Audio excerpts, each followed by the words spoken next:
This right here is the most compact digital mixer that I've ever seen or used. This is the Presonus StudioLive 16R, and it only takes up 1 U of rack space and is a 16-channel digital mixer. This model in particular is the 16-channel one, and it only takes up 1 U of rack space, but there are 2 other models.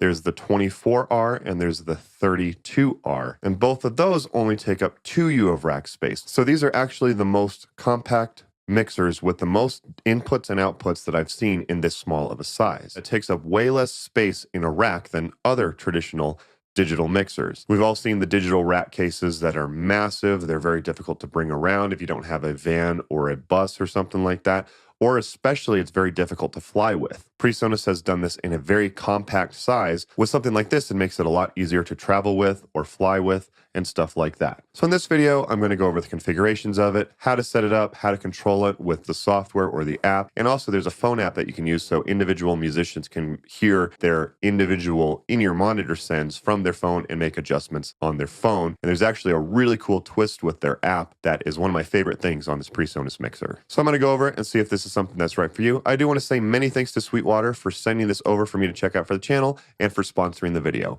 However, just like always, all the opinions in this video are my own, and if you do decide that this product is right for you, there are purchase links down below to purchase from Sweetwater down below in the description. That's enough of the intro. Don't forget to subscribe if you're not already subscribed, and let's go ahead and check this thing out. So here's the mixer right here. You can see that you have 12 different combo jacks for XLR/quarter inch here in the front. You also have this headphone out, as well as a very handy mute all button right here as well. There's also an SD slot for recording also over here on the right. On the back, you can see you have 4 more XLR/quarter inch combo jack inputs. And you also do have an input for RCA for channels 15 and 16 if you need that as well. You do have main left and right outputs that are XLR. You have 6 different AUX outputs, although you do get more on the 24R and the 32R, which I'll address here in a minute. But this is what you're going to plug your in-ear monitor systems into. You also have this USB port for connecting to a computer to use as an interface. I also use this port for multi-tracking backing tracks out of my iPad, which I'll go over here a little bit later. This Ethernet control port right here is for connecting to a router, so you can control the mixer from a tablet or a phone. And you also have this audio network cable, because you can also use this device as a stage box with one of the larger Presonus mixers if you want. Very cool that that's also an option. So that was on the 16R. If you get the 24R, this one has 24 inputs on the front. Everything else on the back is the same, except now you have 12 aux outs on the back. And if you do the 32R, you have 24 ports on the front plus 8 more on the back, and you also get a total of 16 aux outputs. It's quite a bit and very spatially efficient. So what's really cool about this mixer is that a lot of other mixers, they say you get 32 channels, but you have to get something else that expands on the mixer, and that takes up even more room. With this one, you get 32 channels and 16 outputs, all within 2 U of rack space, or 16 channels and 6 outputs in 1 U of rack space. Again, I keep stressing it, but this is the most portable and spatially efficient digital mixer that I've personally seen. But let's think about that. How tiny could you actually make your in-ear monitor rack case? You could just put it in a 1 U rack case and be done with it, and that's your digital mixer. However, it's usually valuable to have a power conditioner in your rack case. So you could have a 2 U rack case, you can have the power conditioner and the Presonus 16R, and you could call it a day. But going one step up from there, you could get a 3U rack case. You could have the power conditioner, the Presonus mixer, and then you could have 2 sets of in-ear monitor systems in there as well. This is really great for saving on space, because with true stereo in-ear monitor systems, you can have 1 stereo transmitter sending 2 separate mono mixes to 2 separate musicians. So 1 transmitter can send 2 separate mono mixes. I do have a video going over that if you're interested in how to set it up and you're not familiar with that trick. But most in-ear monitor systems only take up a half U of rack space. So with 3 U of space, you could have a total of 4 in-ear monitors in there. And then usually the drummer doesn't have to be wireless, so the drummer could be wired. So that's 5 in-ear monitors that are taken up in 3 U of rack space. Now you will have to expand that to 4 or 5 U of a rack space if you do need to have a splitter with it. I do have a video going over splitters if you are interested in finding out more about this. But a splitter is basically everyone plugs into the splitter, and then one side goes to front of house in order to be mixed that way, and the other one goes to your in-ear monitor rack in order to be mixed in your in-ear monitors. I personally do like the ART S8 3-way splitter, and Sweetwater does sell those as well, so I'll be sure to link to that down below in the description as well. But either way, just like a 3U rack case for your in-ear monitor rack setup, 4 or 5, depending on your splitter, maybe 6 at the max. That's very portable. That can fit in most cars. That can fit as a travel fly rig as well, especially for touring musicians. Do just keep in mind that the Presonus mixer itself is about 12 inches deep. So you do not want to get one of the rack cases that is labeled shallow. That means it's going to be thinner. So just make sure you get the right size, and I'll be sure to link to some of the ones from Sweetwater down below in the description as well. Anyway, that's enough of me talking about how compact it is. Let's actually set this thing up. So first of all, you can just connect this to your computer and just use it as an audio interface. So you can see that Logic has found it, and I can use it to record just that way if I needed to. However, I'm mostly a live musician, and that's what I'm going to focus on for the rest of the video. You can also use this as just a digital mixer if you're just interested in a digital mixer, or the main way that I'm going to cover this is as an in-ear monitor rack setup. There is also software on the computer that you can download as well and use it that way. I'm personally going to demo this in the app, but if you understand how the app works, you're going to understand how the computer software works as well. So let's set this thing up. So in order to control it with the app, I need a Wi-Fi router. This is a super budget-friendly one that I use sometimes for demos and as a backup, but I'm going to plug this in back here to the control port on the mixer. Now what I'm going to do is I'm just going to make sure that on my iPad, I am connected to that network. Once I'm connected, I'm going to open up the UC Surface app. And this is the app that I'm going to use to control the mixer from my tablet. So I'm going to click scan, and assuming that I'm connected to the network, it should find it, and I click it, and now I'm able to access the app in order to control the mixer. Now, when you first load it up, it's very likely going to look like this. This was the most confusing part when I was getting this set up, but I actually really love that they do this. Everything's grayed out. What you want to do is you want to click the gear icon over here in the upper right. And then you can see the settings under device permissions. You need to enter an access code to unlock the permissions. It says by default, it's just 1, 2, 3, 4, 5. So put in that access code. And now you can see that my iPad right here, I can assign it to have different controls of the mixer. So what I'm going to do is click here where it says mix, and I'm going to set that to front of house.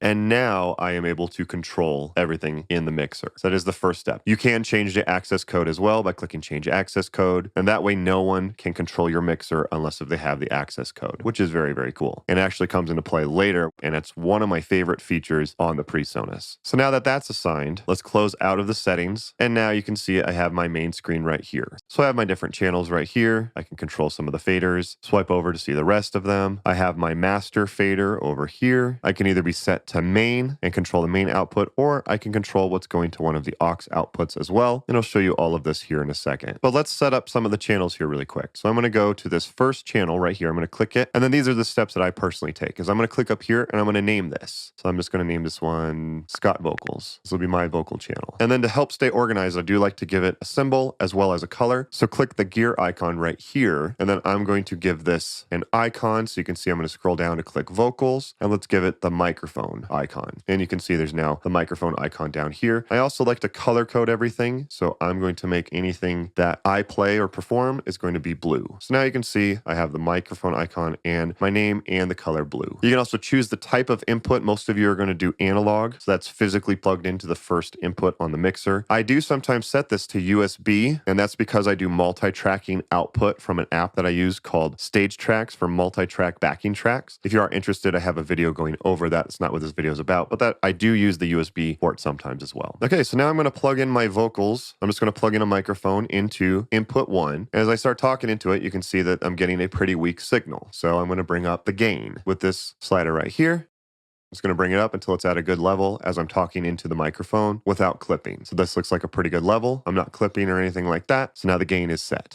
You also do get a high pass filter on every channel, which is awesome. I can also enable phantom power if I need to. I can also flip the polarity, and I can also stereo link channels, which I will do on a different channel, but obviously I don't need that for my vocals. So that's the initial setup. Now you can see up here that I have access to a gate, a compressor, an equalizer, and a limiter. So on this channel, what do I want to have on? I can turn on the gate and the compressor and all of that stuff by clicking this button to enable them if I want to have them on that channel. And then I can start making adjustments here. So let's change some of the parameters on the gate, change the threshold, change the range, so on and so forth. This is not a video about how a gate or a compressor works in general. I'm just showing you how to set up each of your channels. And you can see when I talk into it, I do get a meter on how much the compressor is working, which is also very nice. Go over to the equalizer, start making adjustments here. One of the buttons I like to click is RTA so that I can see a visual representation of the frequencies. So I can start making adjustments to how I want it to sound. And then the limiter, it's usually nice just to have a limiter most of the time anyways. And again, you do get to see how much the limiter is working with that little blue bar over here. Something else that's really cool. So on the compressor right here, I don't have to just use this one. I can click this arrow button. I can set up a tube compressor. It looks kind of like the LA2A. And I have a slightly different way of doing compression. I actually really like this one. But you also have a FET compressor as well, if you're used to that. Same with the equalizer. You can use a standard one, or they have a couple other ones. They have the passive EQ and the vintage EQ. I personally prefer this one, but you have the option for both. But one of my favorite things is that you can click this button over here, and these are different presets that they already have set up in the mixer. Presets based on different instruments. So I can click right here in the category, and if I'm doing a drum, for example, I have all sorts of different access to different presets. Kick 1, kick 2, jazz, hip hop, snare. I also have guitar for bass, rock, funk, metal, stuff like that. This one's a vocal channel, so let's go ahead and go to vocal, and I'm going to click male 1. You can see that it has this gate compression and EQ settings over here. One of my favorite things to do is I can click this audition one, and it will set the gate compression and EQ accordingly, and I can listen to how that sounds. For male 1, I can talk into it, see how that sounds. Switch to male 2, hear how that sounds. Switch to male 3, hear how that sounds, and so on and so forth. But let's say I like this male 1 channel. I'm going to click the recall button, and now everything that is saved at this preset is assigned to this channel. The gate, compression, and EQ are all assigned to this channel. Very, very nice, and gets you to a good starting point as well. I can also click this reset button if I just want to set everything back to complete 0 and start over, but I'm not going to do that. And also, if, say I made some adjustments, I'm going to adjust some of the EQ and the limiter a little bit, and then I'm happy with this. I can also go here and I can save this as Scott's vocal preset, and now I can always recall that later. So that's very cool. So now this one is set up. So now what I'm going to do is I'm going to go over to the next channel, and I'm going to do the same thing. I'm going to call this Danielle Vocals and go through the exact same steps that I just did. And I'm going to do that for every single channel. I'm going to do that off screen and then come back when this is done. Okay, so now you can see I have it set up generally. I have multiple different channels for drums, keys, guitar, bass, tracks, click, and stuff like that. They're all color-coded, set up accordingly, and they all have an icon. A couple of things to note is that for the overhead, I do have that as a linked stereo link. So instead of having 2 different faders for channels 7 and 8, it just has it as one fader. You can configure this in the channel strip settings, but I actually really like that. I did the same thing on the keys. And then one other thing that I did is over here on the click channel, I also disabled the output to the mains because I do not want that to go out to the mains by accident, which is very cool. So now what I'm going to do is I'm just going to make sure that I'm on the main channel right here and then start mixing my output for the mains. You set everything where you want them to be, and you have your master fader over here for just the master output. Pretty straightforward, pretty obvious. I don't think I really have to go much into that kind of detail. Now you want to start going over the different AUX outputs. Now you could connect these to a floor wedge or something else, but for this video, I'm going to connect them to in-ear monitors. So you could click AUX 1 or an AUX 2 or AUX 3, 4, 5, or 6. And again, the 24 and the 32 have more AUX outputs than this. But I can start mixing the in-ear monitors. Each musician will be able to do this with the phone app, and I'll go over that later. But let's go ahead and name these. So let's go click this Mix Masters button right here. And then I'm going to click on this first AUX right here. Same thing up here in the upper left. I'm going to give this a name. This is going to be Scott ears. These are my ears. And on each of the AUX channels, you also do get an equalizer, compressor, and limiter as well. Having a limiter for in-ear monitors is definitely not a bad idea. So let's do this next one. I'm going to name this one Danielle ears. And again, I'm going to do this off screen so you don't have to watch me write the names of all the musicians on here. So you can see I have 4 different mono in-ear monitor sends. Scott, Danielle, bass, and drums are all mono sends. But let's say the keyboard player wants to have a stereo send. So I'm going to click this link button right here, and you'll see that the AUX 5 button actually becomes bigger, letting me know that it's stereo. So I'm going to call this one keys ears, and now you can see that both of the faders move together. So if you need stereo ears, you're going to have to link them together. If you want just mono ears, you don't need to do that. So you can see I have 4 mono in-ear monitor mixes and 1 stereo mix. So I'm going to bring all the faders up so that everyone can hear what's going on in their in-ear monitors. And then let's go to Scott ears. I'm going to start making a mix. So a lot of my vocals, little female vocals, some drums, some keys, a good amount of guitar, a little bit of bass, a little bit of tracks, and quite a bit of click.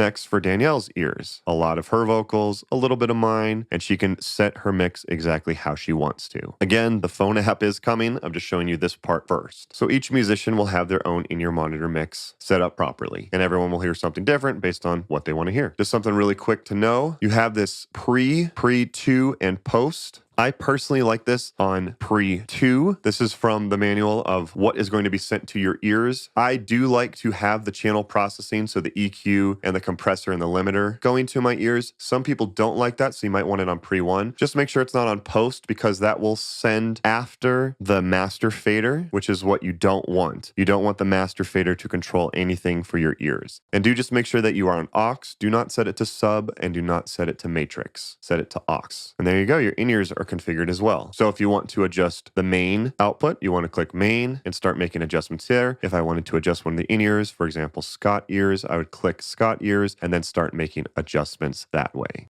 So hopefully that makes sense as far as what to do for the in-ear monitor setup. Couple of final settings in here. With the 16, you get 2 effects. With the 24 and the 32, you do get more, but with this one, you only get 2 effects. If I want to edit the effects, I'm going to click this effect button right here, and you can see I have 2 different options, effect A and effect B. So let's say on this first one, I want the digital reverb, and this second one, I want the PA16 digital reverb. Actually, I'm going to set this first one to a plate reverb because I actually really like plate reverb. You can see that it does have presets as well here, so I can choose early reflections and start making adjustments to the different type of effects that I want. So I'm actually going to set this second one to this digital reverb. I like this one a little bit more. Now, how do you add these to the channels? Well, you see the Effect A and Effect B buttons down here. So I'm going to click Effect A, and which channels do I want to add the plate reverb to? I'm going to put that on all 3 of the vocal channels because I like a plate reverb on the vocals. And that's it. While I was editing, I realized I didn't bring the master fader up. Make sure that this master fader is up so that you can hear the effects. I'm going to go to Effect B. On this one, I'm just going to add it to the snare and a little bit on the guitar, and just that for that type of reverb. So that is how you assign the types of effects that you want and on which channels are going to receive that effect. Next up, one that's important to know is the graphic EQ. So you have to be on the main channel right now. So let me click on main channel and then click on this GEQ over here. And this is a graphic EQ, which is really great. And I can start making very fine detailed adjustments. This is incredibly helpful for mixing in different rooms. So I can make minor adjustments here. One of the really cool features is I can click this draw feature and I can start just drawing with my fingers and move a lot faster instead of moving one fader at a time. And I can also hit reset if I wanted to set it back to just flat. You also can save different scenes and all of this stuff. So say I'm really happy with this layout, everything that I have saved here. I'm going to click this button over here in the upper right. And the first thing you have to do is you have to save a project. So what that's going to do, it's going to save all of these options over here. So let me just go ahead and name this YouTube. And it's going to save all of these configurations. I can disable them if I don't want to save them, but I'm just going to save all of them for right now. Now, the scene over here, I'm going to click the second one and I'm going to hit store. I'm going to save this as YouTube as well. So now everything that I have saved from the filters over here, the channel info, the preamp, channel strip, all of that stuff is going to be saved into this scene. So now it's saved as YouTube. So watch this. What I can do is I can click this reset button right here. This will reset everything that I just did. It's going to basically set it back to factory defaults for the scene settings. I'm going to say yes. And now I back out of this and you can see everything's back to just flat as we basically opened it up. But if I go back here to YouTube and I click recall, it takes a second and all of my settings are back how I have them. This is great, especially for someone like me who plays in multiple bands. I can have different band arrangements saved as different scenes. That is definitely very, very helpful. That's basically it for the setup. Now for the phone app, which is really cool. And this is used for the musicians to control their in-ear monitor mixes.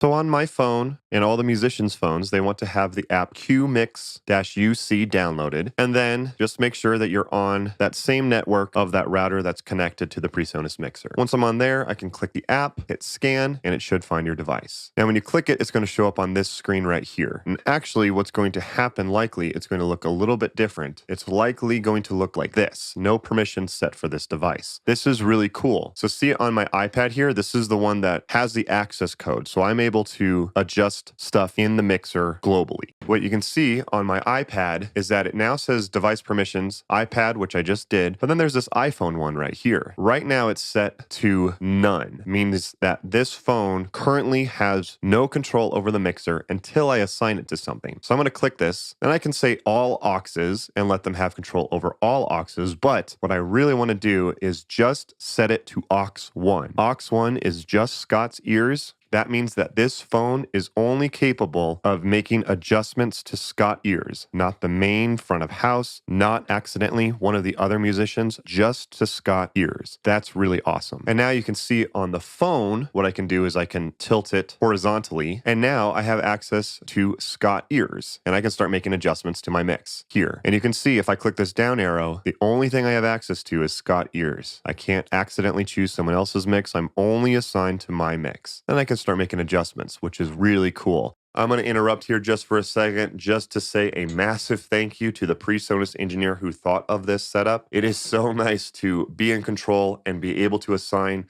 certain phones and stuff like that and say, hey, you're only able to control your mix.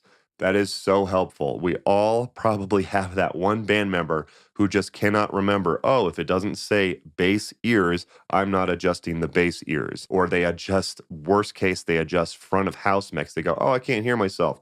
And then you get feedback. Thank you to the Presonus engineer who thought of this. This way I can only assign certain band members to only be able to control their ears. It is really convenient. I love this about this Presonus mixer.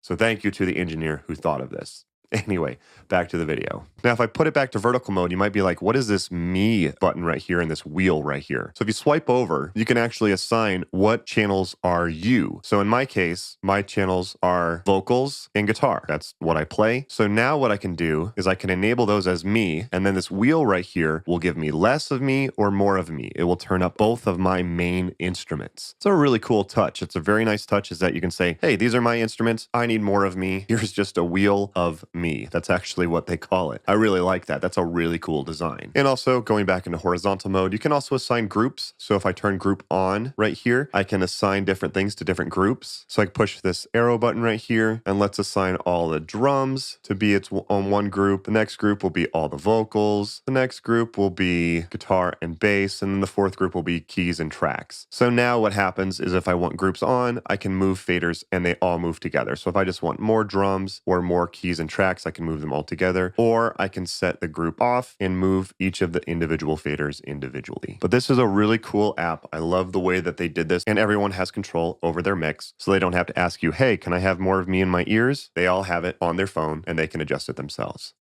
As far as pricing, as of the time of shooting, the 16R is currently on sale at $8.99. You can see on Sweetwater, it says that it's effective until July 1st, 2024. If you do get the 24R, that one is currently on sale for $15.99. You do also currently get a free Presonus ear mix, which is about a $450 device that'll be included with this, which is also very cool. And the 32 is currently listed at just under $2,000. Also, you do get that free ear mix as well. Those are only for a limited time. Just keep that in mind. But purchase links to purchase from Sweetwater will be available down below in the description. I will also include links to some of the rack cases as well as the splitters that I like on Sweetwater as well.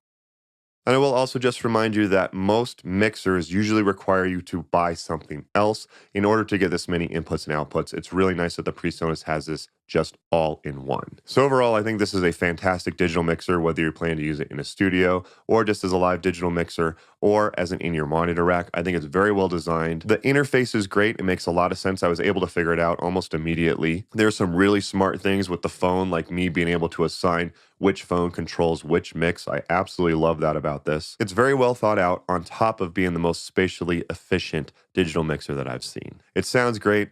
And many thanks to Sweetwater for sending this over for me to check out for the channel. Again, if you are interested in purchasing this from Sweetwater, check the description down below, and there are purchase links to purchase this and all the different items that I've talked about from Sweetwater. I will link to all 3 versions of the mixer, as well as some splitters, as well as some rack cases if you are interested. If you guys did find this video helpful, do me a favor and hit the thumbs up button. It's a free way to support the channel and feed the YouTube algorithm, guys, and I sincerely would appreciate it. 2 other videos of mine to check out. Sweetwater did also send me the Audio Technica in-ear monitor system a little while ago, and I think that one is such a hidden gem for in-ear monitors. It's actually one of the best in-ear monitor systems. It's actually pretty affordable for how many features you get with it, and how many wireless frequencies you have with that. So check that video out. And also I do have a video going over a rack mounted Wi-Fi router that is actually really cool. You don't have to have a random Wi-Fi router just floating around in your rack. This one actually fits as a 1U space in your rack. So you can check out both of those videos by clicking the links on your screen now. Thank you guys again for watching. Again, many thanks to Sweetwater for sending this over for me to check out for the channel.